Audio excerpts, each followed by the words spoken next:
நான் ரீசெண்டாக ஹாலில் இருந்து கிச்சனுக்கு போனேன். ஸோ கிச்சனுக்கு வந்து என்னமோ எடுக்கணும் அப்படின்ற ஒரு ஞாபகத்தோடு தான் போனேன். ஆனால் கிச்சனுக்கு போன பிறகு எனக்கு ஃபுல்லி பிளாங்க் அவுட் ஆயிடுச்சு. என்ன எடுக்க போனோம் அப்படின்றது ஆக்சுவலி டோட்டலி மறந்துட்டேன். திரும்ப வந்து நான் ஹாலுக்கு வந்து உட்காந்த பிறகு யோசிச்சு கொஞ்சம் நேரம் கழிச்சு எனக்கு ஞாபகம் இருந்துச்சு, ஓ நம்ம ஸ்பூன் தான் எடுக்க போனோம் அப்படின்றது. ஆக்சுவலி இதே மாதிரி எஃபெக்ட் நிறையா பேருக்கு நடந்திருக்கும். இதுக்கு பேர் தான் வந்து டோர்வே எஃபெக்ட் அப்படின்னு சொல்லுவாங்க. இந்த எஃபெக்ட் ஏன் நடக்குது அப்படின்னா, நம்ம மைண்ட் நம்மளை ப்ரொடெக்ட் பண்ணுறதுக்காக தான், நம்ம மெமரியை இன்க்ரீஸ் பண்ணுறதுக்காகவும் ஈஸியாக நம்ம அண்டர்ஸ்டாண்ட் பண்ணுறதுக்காகவும் நமக்கு ரொம்ப ரொம்ப ஹெல்ப்ஃபுல்லாக இருக்குது. எப்படி சொல்கிறேன் அப்படின்னா, தேவையான இடத்துலலாம் இது பிரித்து வச்சுரும். அதாவது ஹால் மெமரி, இதெல்லாம் ஹாலில் நடந்த மெமரி, இதெல்லாம் கிச்சனில் நடந்த மெமரி அப்படின்னு பிரித்து காட்டுறதுக்காகவும், ஈஸியாக தேவைப்படுற இடத்துல உங்களுக்கு யூஸ்ஃபுல்லாக அதை எடுத்து கொடுக்குறதுக்காகவும் இந்த மெமரி வந்து ரொம்ப ஹெல்ப்ஃபுல்லாக பண்ணுது.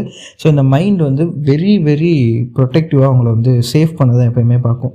ஸோ இதுக்கு பேர் தான் டோர்வே எஃபெக்ட் அப்படின்னு நான் சொன்ன மாதிரி அர்த்தம். நீங்கள் எப்போ அந்த டோர்வே கிராஸ் பண்ணுறீங்களோ அப்போ இந்த எஃபெக்ட் வந்து ஆன் ஆகுது. ஸோ இதனால தான் நீங்கள் வந்து ஆக்சுவலி என்ன எடுக்க போகணும் அப்படின்றத மறந்துடுறீங்க.